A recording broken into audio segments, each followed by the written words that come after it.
Buenos días, bienvenidos. Estamos en un día más de la palabra de Dios y el día de hoy vamos a ver el aspecto escatológico de nuestra amada enseñanza que nos dio nuestro Señor Jesucristo sobre la oración, y es el aspecto escatológico, que es muy importante darle esta visión y esta claridad acerca de la prioridad que ocupa para Dios y para nosotros los eventos que están por venir, dado que todavía no se han cumplido los tiempos. Sabemos que hay infinidad de libros muy devotos, unos muy bien hechos, muy santos, que hablan y explican la oración acerca de lo que conocemos como el Padre Nuestro. Y nosotros debemos también de entender que es una oración que Jesús enseña a sus discípulos y por lo tanto a nosotros también discípulos de Cristo, que el aspecto escatológico es de suma importancia y que debe de ser parte del día con día para nosotros en nuestra oración. En el capítulo de Lucas número 11 dice: aconteció que estaba Jesús orando, estaba Jesús en un lugar y cuando terminó, uno de sus discípulos le dijo: Señor, enséñanos a orar como también Juan enseñó a sus discípulos. Bueno, fue una buena petición. Se entiende que son dos eventos diferentes, aunque en Mateo 7 se habla que es específicamente en el Sermón del Monte. En Lucas no se especifica que sea claramente en el Sermón del Monte en esos momentos, porque hay cosas alrededor de todas las circunstancias que se estaban dando. Vemos entonces que, y les dijo sin la más mínima oposición o reproche, el Señor dice: cuando oréis, la palabra de Dios dice que oremos en todo momento, decid: Padre nuestro que estás en los cielos, y santificado sea tu nombre. Lo de y fue añadidura mía.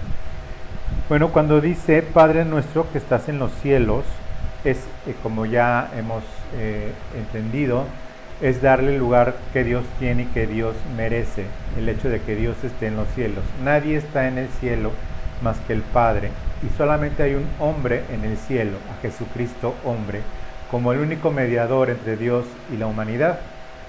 No hay ningún líder religioso de ninguna religión, no hay ninguna persona influyente que esté en el cielo el día de hoy en carne, aunque entendemos, bueno, el hecho de Enoch y el hecho de Elías, que son excepcionales, de acuerdo con la voluntad de Dios y los misterios de Dios. Solamente hay en el cielo un solo hombre, que es Dios y que es hombre, y que es Jesucristo hombre, como dice Timoteo.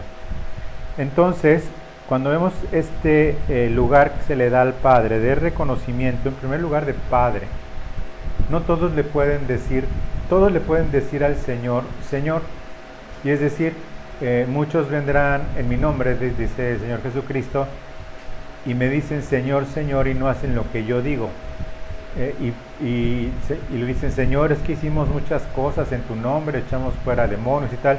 Les voy a decir: no los conozco, porque cualquiera le puede decir Señor a Cristo y pues no ser su Señor.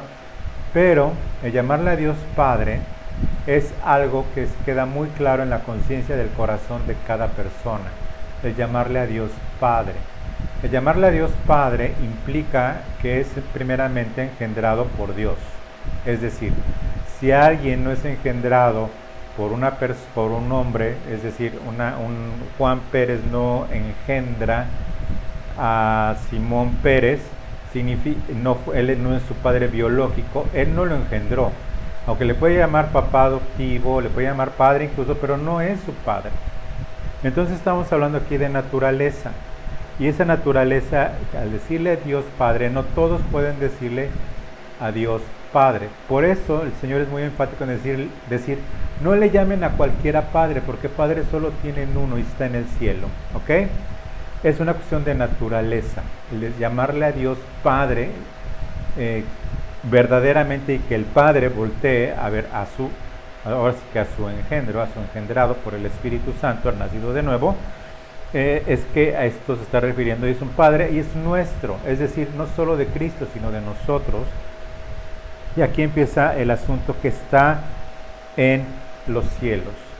No hay un lugar más alto, no hay un lugar más prominente, no hay un lugar más solemne, no hay un lugar más digno, no hay un lugar más santo, no hay un lugar más poderoso que el cielo. Ni la Casa Blanca, ni el Palacio de Gobierno, ni el Kremlin, ningún lugar es tan digno, tan poderoso como el cielo. Y en el cielo está el trono de Dios. Y es aquí donde empieza a ver el asunto de escatológico. Y obviamente al hablarle a nuestro engendrador, a quien nos engendró, como dice en el capítulo 1 de Juan, a aquellos que les dio potestad de ser llamados hijos de Dios, que no fueron engendrados por voluntad de hombre o de mujer, sino fueron engendrados por la voluntad de Dios, por el Espíritu Santo, dice que está en el cielo, y es solamente esa persona puede santificar a Dios. Santificado sea tu nombre, es decir, todo lo que significa Dios está en el nombre de Dios. ¿Y cuál es el nombre de Dios para nosotros? El nombre de Dios para nosotros es Jesucristo. Llámese Yeshua, como se dice en hebreo, llámese como Jesucristo y demás, pero ese es el nombre de Dios para nosotros. No es el que está en hebreo, que es el de Yahvé, aunque es el nombre de Dios, que de hecho ellos para pronunciarlo así no lo hacen por hacerlo, es tal veneración, los judíos devotos obviamente. Entonces, santificado sea tu nombre, sea apartado, sea glorificado, sea exaltado, sea ensalzado, sea reconocido, pero sobre todo sea temido tu nombre, lo que tú representas. Y viene el asunto aquí al que quiero llegar. Venga tu reino y hágase tu voluntad, como en el cielo, así también en la tierra. Y es de lo que trata esta predicación. Venga tu reino, venga tu reino. Pues no había venido ya el reino de Dios. Cuando Jesús dice el reino de Dios está cerca de vosotros. A Jesús también se le da por parte del Padre la autoridad de decirle a los israelíes, de decirle a su pueblo en Israel: a ustedes les es quitado el reino y les he entregado a personas que ni me buscan ni me conocen. ¿Significa que el reino de Dios está en la tierra? No, no está el reino de Dios en la tierra. No está el reino de Dios en la tierra porque desde el momento en el que entró el pecado, entró en funcionamiento el reino de las tinieblas, y esa es la gran traición. Nosotros cuando entendemos esto, que Jesús cuando muere y resucita, y sus últimas palabras en Mateo 28:18 dice: y Jesús se acercó y les habló diciendo, y lo primero que les dice, ya resucitado, toda potestad me es dada en el cielo y en la tierra. Jesús ya tenía potestad desde antes para perdonar pecados, como lo demostró en algunas sanidades. Les demostró para que vean que el Hijo tiene potestad de perdonar pecados en la tierra, tal milagro. Tenía potestad evidentemente sobre Satanás, y la tiene, y les dice toda potestad, le dice: yo os doy potestad a sus discípulos de reprender al diablo, pisar serpientes, etcétera, todo lo que se refiere en este aspecto de la potestad en su nombre tal. Pero esta potestad de la que está hablando el Señor en estos momentos es la potestad del reino de Dios para hacerlo venir, para hacerlo regresar, y todavía no le es quitado a la potestad del príncipe de las tinieblas. Esto nosotros lo entendemos y lo vemos, que bueno, la potestad y la autoridad que se le da a al enemigo, dice en Efesios 2:2, en los cuales en otros tiempos, anduvisteis en otro tiempo, siguiendo la corriente de este mundo, conforme al príncipe de la potestad del aire, el espíritu que ahora opera en los hijos de desobediencia. Vemos en Primera de Juan, el mundo entero está bajo el maligno.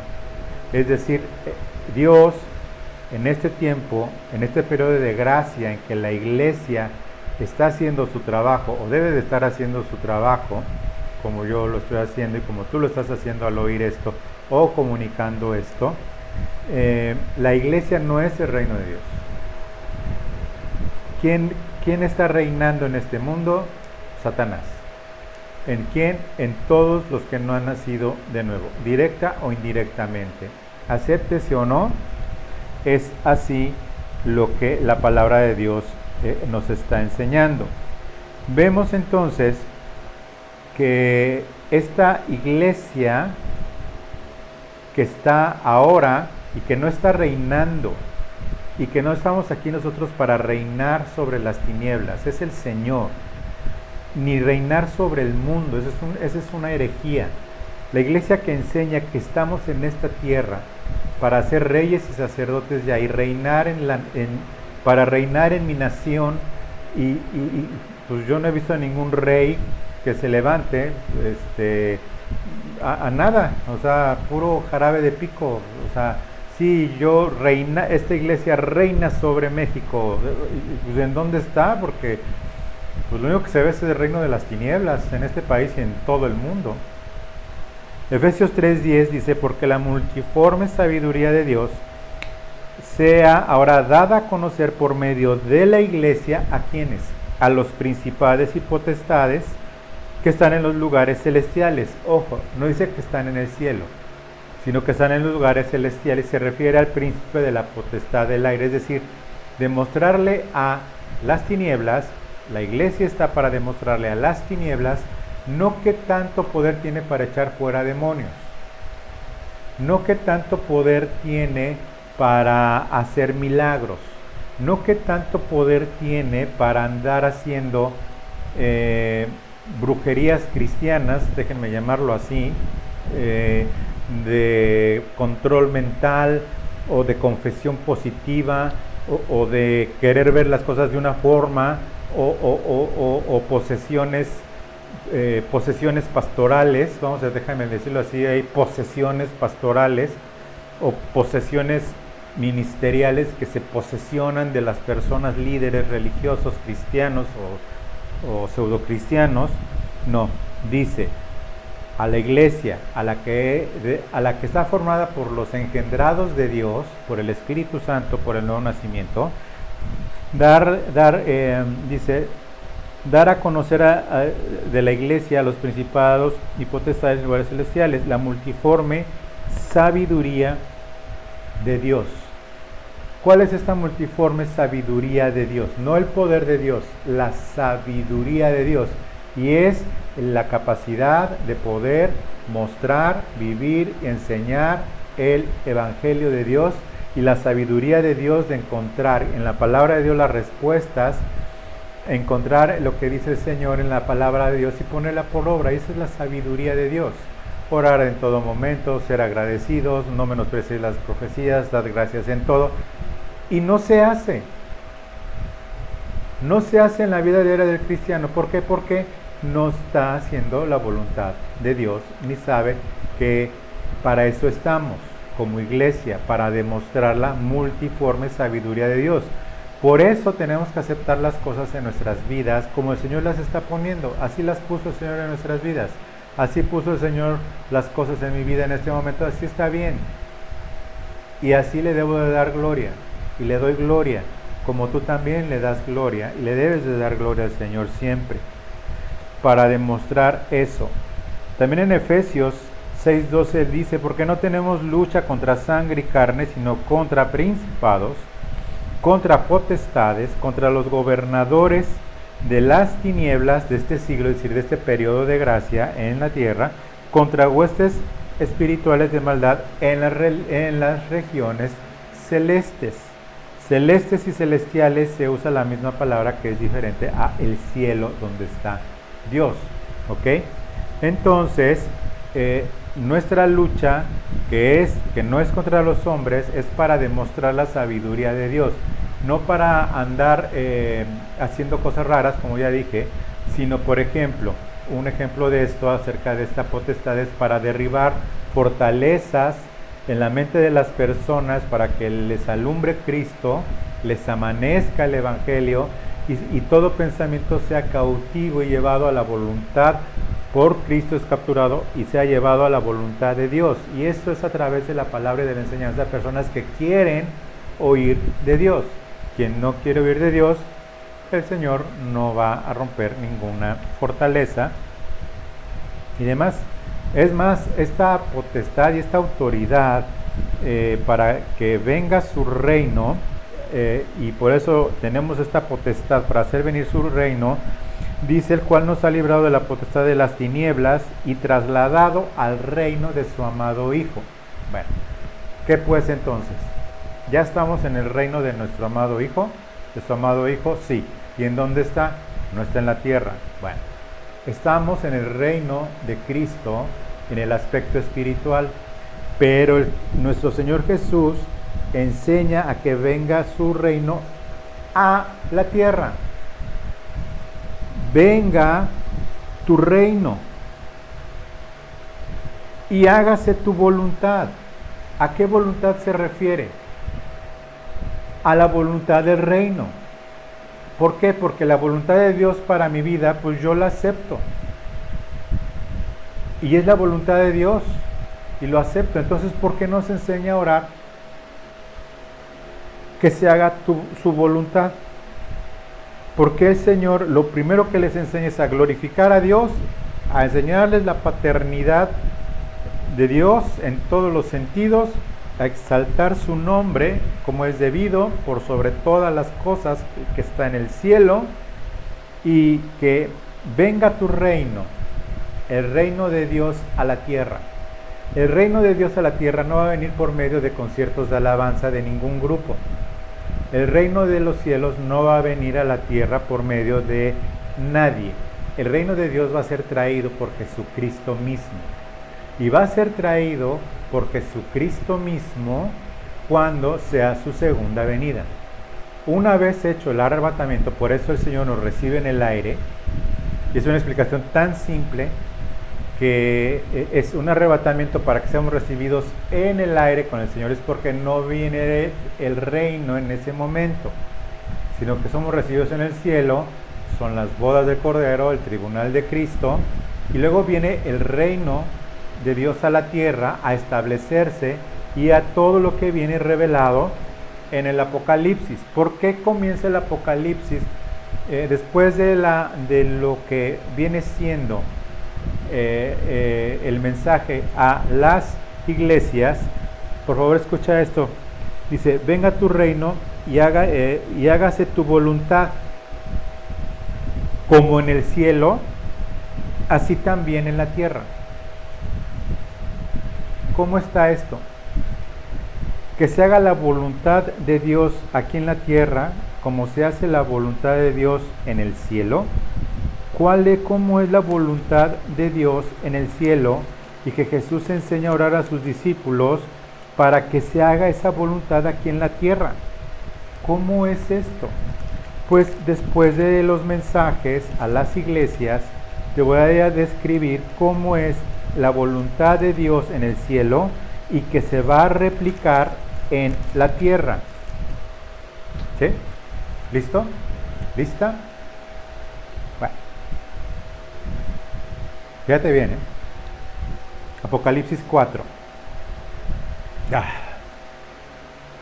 Esto va a pasar, está pasando y pasará en el cielo, pero pasará en la tierra, con hombres de carne y hueso, no con nosotros, porque ya nuestro cuerpo será glorificado, pero va a pasar en la tierra en el milenio, con hombres y mujeres, niños, niñas de carne y hueso, los que sobrevivieron a la gran tribulación y que reconozcan a Jesucristo.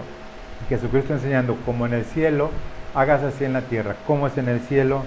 Dice, después de esto miré, y he aquí una puerta abierta en el cielo, y la primera voz que oí, como de trompeta hablando conmigo, dijo, sube acá, y yo te mostraré las cosas que sucederán después de estas cuales, después del mensaje a las iglesias. Apocalipsis 2 y 3. Lo que sucederán después de estas que, después del tiempo de la iglesia. Sube acá, que es el arrebatamiento, se hace referencia al arrebatamiento, con voz de trompeta, no la fiesta de las trompetas, no, dice, y al instante yo estaba en el Espíritu, es en Espíritu, y he aquí un trono establecido en el cielo, y en el trono uno sentado, y el aspecto del que estaba sentado era semejante de piedra de jaspe y de cornalina, y había alrededor del trono un arco iris semejante en aspecto a la esmeralda, y alrededor del trono había 24 tronos, y vi sentados en los tronos a 24 ancianos vestidos de ropas blancas, con coronas de oro en sus cabezas, y del trono salían relámpagos y truenos y voces delante del trono, y ardían 7 lámparas de fuego, las cuales son los 7 espíritus de Dios. Y delante del trono había como un mar de vidrio semejante al cristal junto al trono, y alrededor del trono 4 seres vivientes llenos de ojos delante y detrás, y el primer ser viviente era semejante a un león, el segundo era semejante a un becerro, el tercer rostro era como de hombre, y el cuarto era como semejante de águila volando. Los 4 seres vivientes tenían cada uno 6 alas alrededor, y por dentro estaban llenos de ojos, y estaban día y noche, y no cesaban día y noche de decir, Santo, Santo, Santo es el Señor Dios Todopoderoso, el que era, el que es y el que habrá de venir. Y siempre que aquellos seres vivientes den gloria y honra con acción de gracias al que está sentado en el trono, al que vive por los siglos de los siglos, los 24 ancianos se postran delante del que está sentado en el trono y adoran al que vive por los siglos de los siglos, y echa sus coronas delante del trono diciendo, Señor, digno eres de recibir la gloria, la honra, el poder, porque tú creaste todas las cosas y por tu voluntad existen y fueron hechas. En el versículo 5, capítulo 5, dice, vi en la mano derecha del que estaba sentado en el trono un libro escrito por dentro y por fuera, sellado con 7 sellos. Y vi, esto es lo que va a pasar también en la tierra.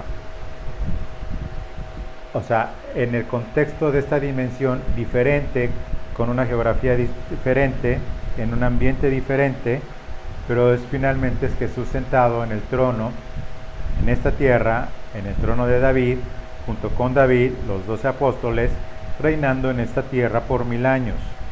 Dice, vi a un ángel fuerte que pregonaba a gran voz, ¿quién es digno de abrir el libro y desatar los sellos? Y ninguno, ni en el cielo, ni en la tierra, ni debajo de la tierra, podía abrir el libro, ni aún mirarlo. Y lloraba yo mucho, porque no se había hallado ninguno digno de abrir el libro, ni de leerlo, ni de mirarlo. Y uno de los ancianos me dijo, no llores, he aquí el león de la tribu de Judá, la raíz de David, ha vencido para abrir el libro y desatar sus 7 sellos. Y miré, y aquí en medio del trono y de los 4 seres vivientes, y en medio de los ancianos estaba en pie un cordero como inmolado, que tenía 7 cuernos y 7 ojos, los cuales son los 7 espíritus de Dios, enviados por toda la tierra. Y vino y tomó el libro de la mano derecha de aquel que estaba sentado en el trono, y cuando hubo tomado el libro, los 4 seres vivientes y los 24 ancianos se postraron delante del cordero.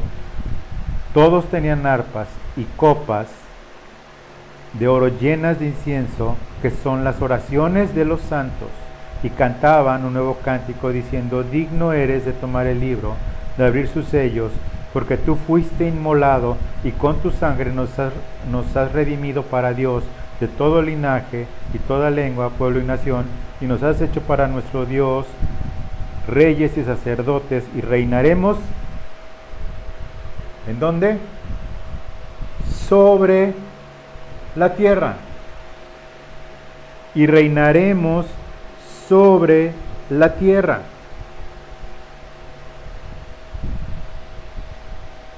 Y decían en gran voz: el Cordero que fue inmolado es digno de tomar el poder, las riquezas, la sabiduría, la fortaleza, la honra, la gloria y la alabanza. Ven, hágase tu voluntad y venga tu reino, así como en el cielo, hágase aquí en la tierra. Y es exactamente lo que va a suceder. Por eso el aspecto escatológico y mi insistencia en el aspecto escatológico, en la sana doctrina, es sumamente importante, porque finalmente Jesús nos enseña a orar escatológicamente, es decir, por lo que ha de venir, y lo que debemos de buscar que habrá de venir es el reino de Dios aquí en la tierra, como en el cielo, se haga aquí en la tierra. Y estamos orando porque se va a cumplir su voluntad. Así como en el cielo, así también se haga en la tierra. Es muy importante que nosotros entendamos esto. Es tan importante que lo entendamos, que nuestra perspectiva de visión de vida debe de ser en primer lugar la de un peregrino, es decir, de alguien que está de paso por este mundo. En segundo lugar, no amar.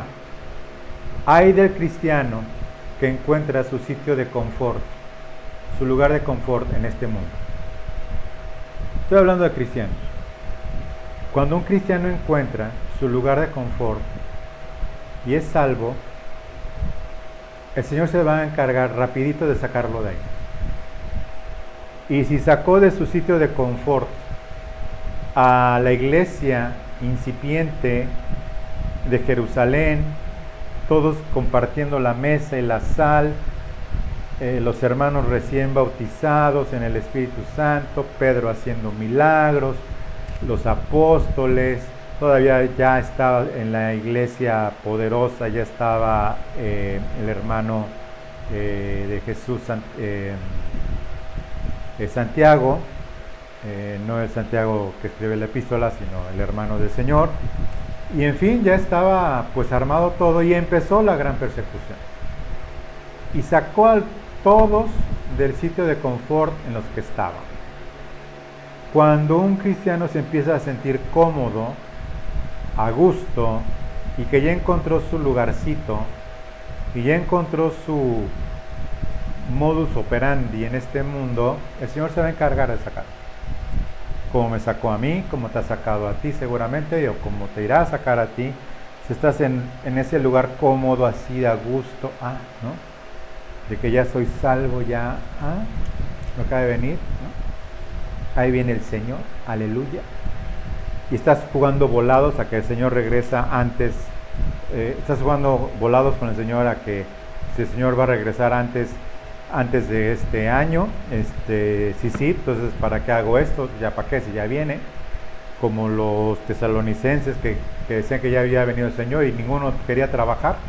Por eso en Tesalonicenses dice: y el que no trabaja, que no coma, porque se andan metiendo de ociosos en las casas y en las calles. El que no trabaja, que no coma. Bueno, entonces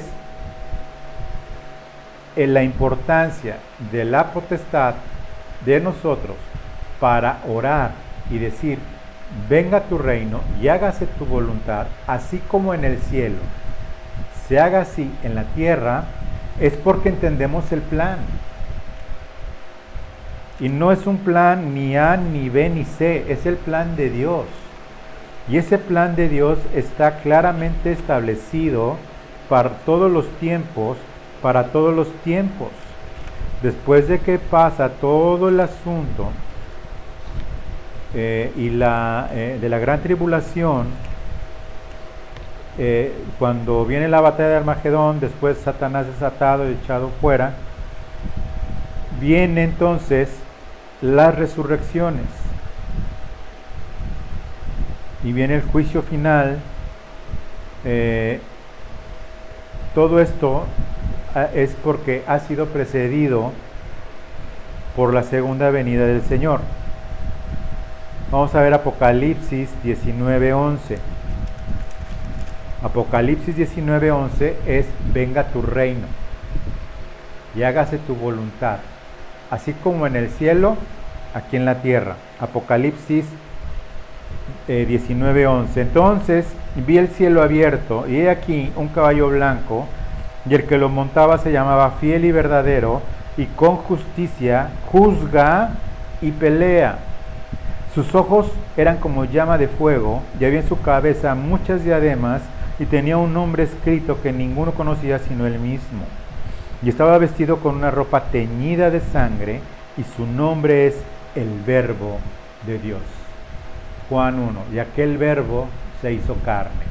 Pero ahora el Verbo de Dios, con un nombre en diademas que nadie conoce sino solamente Él, así de santificado es su nombre. Por eso, santificado sea tu nombre, con un nombre que solo Él conoce. Dice, sus ojos eran como llamas de fuego, y había en su cabeza muchas diademas, y tenía un nombre escrito que ninguno conocía sino Él mismo. Estaba vestido de una ropa teñida de sangre, y su nombre es el Verbo de Dios. Y los ejércitos celestiales, vestidos de lino finísimo, blanco y limpio, le seguían en caballos blancos. Estos ejércitos celestiales no son los ángeles, somos nosotros los santos regresando con el Señor a reinar en la tierra, como lo acabamos de leer. De su boca sale una espada aguda para herir con ella a las naciones, y él las regirá con vara de hierro, y él pisa el lagar del vino del furor y de la ira del Dios Todopoderoso. Y su vestidura, y en su muslo tiene escrito este nombre: Rey de Reyes y Señor de Señores. Rey de Reyes y Señor de Señores. Y vi un ángel que estaba en pie en el sol, y clamó a gran voz, diciendo a todas las aves que vuelan en medio del cielo: venid y congregaos a la gran cena de Dios. Y aquí, bueno, tiene algo que ver con en el lugar donde se juntan las aves, Mateo 24, ahí luego si quieres lo investigas, está relacionado con esto. Para que comáis carnes de reyes y de capitanes, carnes de fuertes, carnes de caballos y de jinetes, y carnes de todos, libres y esclavos, pequeños y grandes. Y vi a la bestia y a los reyes de la tierra y sus ejércitos reunidos para guerrear contra el que montaba el caballo y contra su ejército. Y la bestia fue apresada, y con ella el falso profeta, que había hecho señales delante de las naciones, con las cuales engañaba a los que recibieron la marca de la bestia y habían adorado su imagen. Estos dos fueron lanzados vivos y boca abajo, bueno, de boca abajo es letra mía, dentro del lago de fuego que arde con azufre. Y los demás fueron muertos con la espada que salía de la boca del que montaba el caballo, y todas las aves se saciaron de las carnes de ellos. Ok, después vemos que Satanás y prende al dragón, al diablo y a Satanás, y lo ató por 1000 años y lo arrojó al abismo y lo encerró, y puso un sello sobre él para que no engañase más a las naciones, es decir, a los que subsistieron, hasta que fuesen cumplidos 1000 años. Después de esto debe de ser desatado por un poco de tiempo. Y vi tronos, y se sentaron sobre ellos los que recibieron facultad de juzgar, y vi las almas de los decapitados por causa del testimonio de Jesús en la tribulación, y por la palabra de Dios, que no habían adorado a la bestia ni a su imagen, y que no habían recibido la marca, que no recibieron la marca en sus frentes ni de sus manos, y vinieron y reinaron con Cristo 1000 años. 1000 años. Cuando nosotros entonces aprendemos a orar, que lo primero que se debe de orar antes de danos hoy el pan nuestro de cada día, antes de obviamente de perdona nuestras ofensas, o sea, no menos importante, pero antes que todo lo demás, es pedir que se cumpla el propósito divino de Dios, que es que Cristo reine en esta tierra. Que Cristo regrese, que sea el arrebatamiento es lo primero.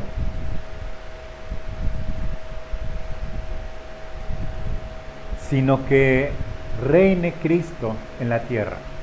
Cristo no reina en la tierra por medio de una congregación, soy insistente.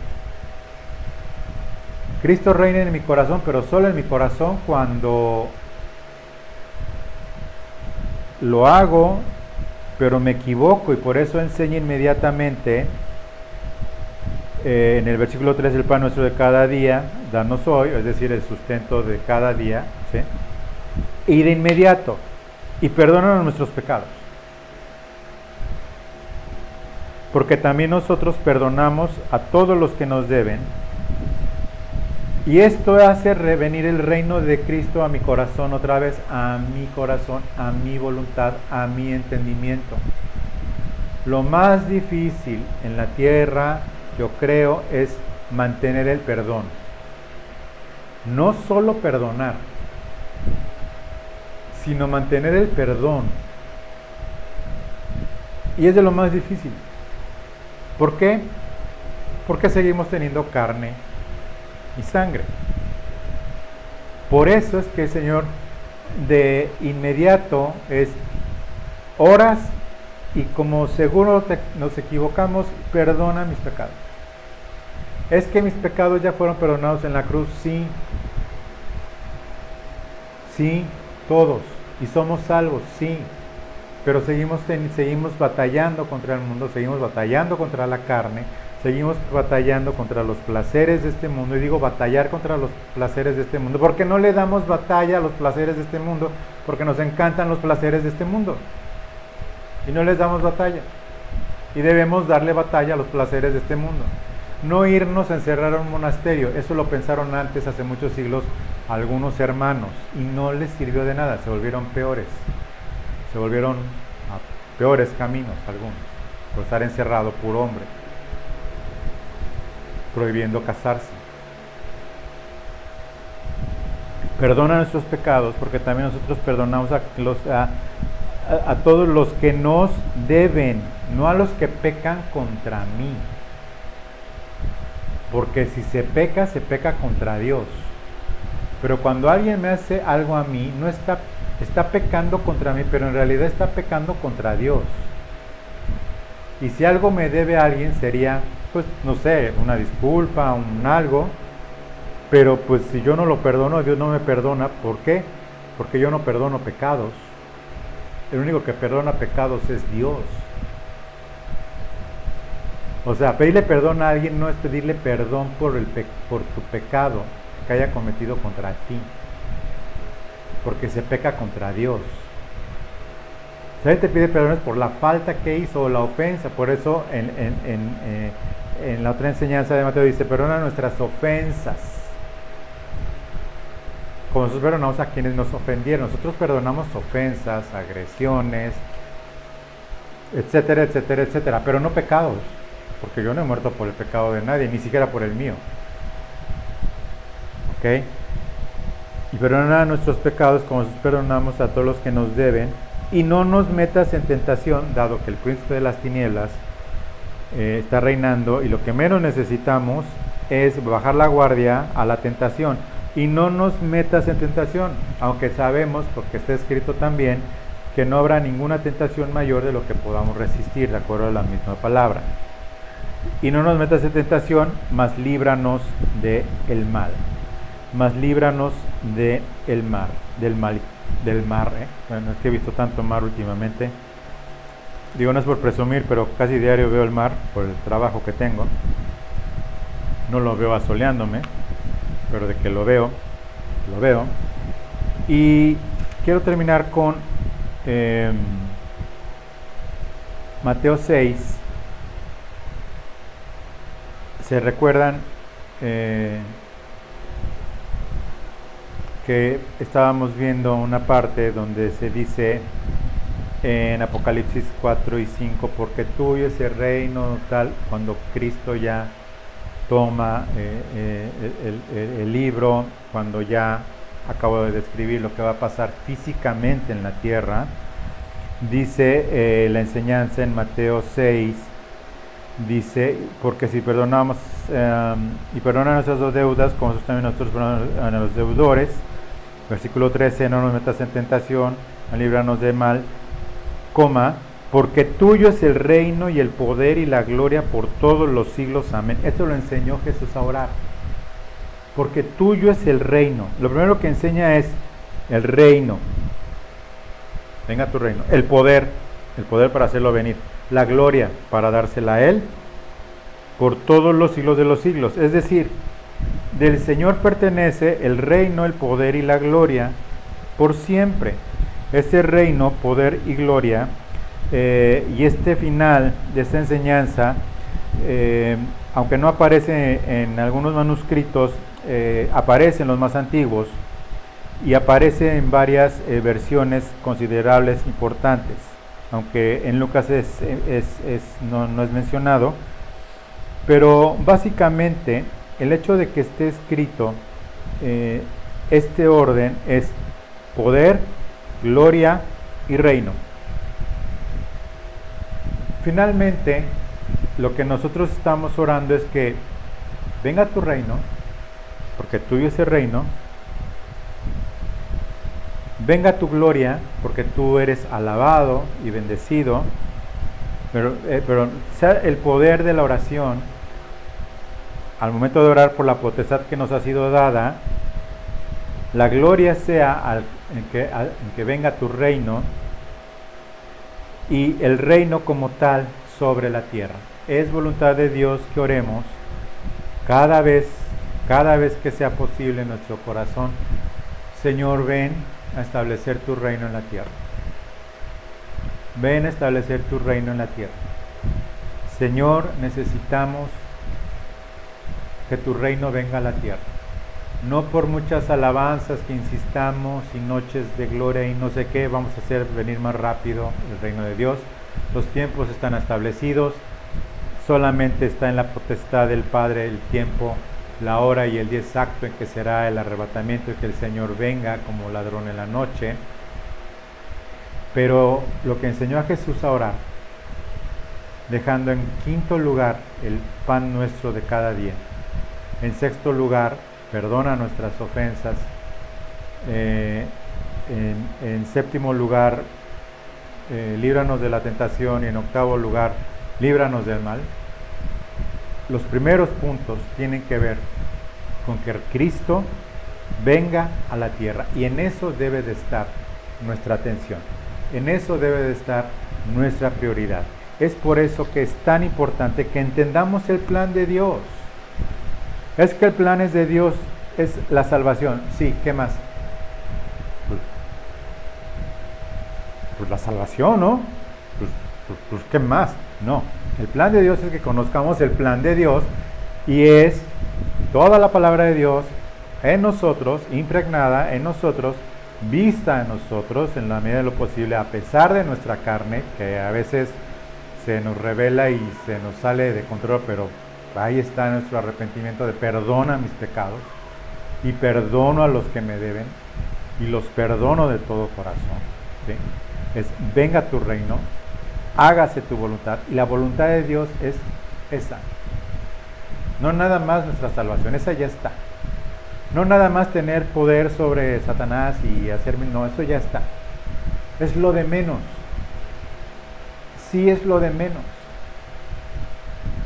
Porque ni siquiera es algo dado a nosotros.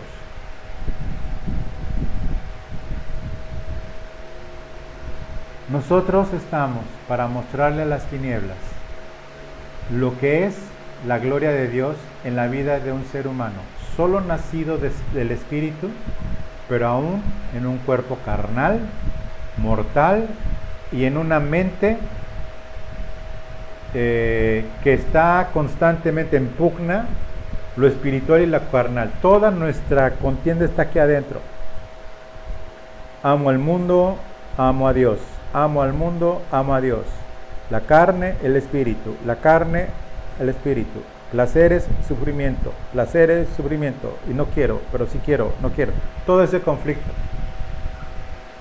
El Señor lo sabe, por eso en su misericordia es: perdona nuestros pecados. Padre nuestro que estás en el cielo, santificado sea tu nombre. Venga tu reino y hágase tu voluntad, así como se hace en el cielo, así también hágase tu voluntad aquí en la tierra. Ven, Señor, y reina por 1000 años sobre esta tierra, y que tú seas alabado y bendecido en el trono, y que cuando abras los sellos, tú seas glorificado. En el nombre de Cristo Jesús. Amén.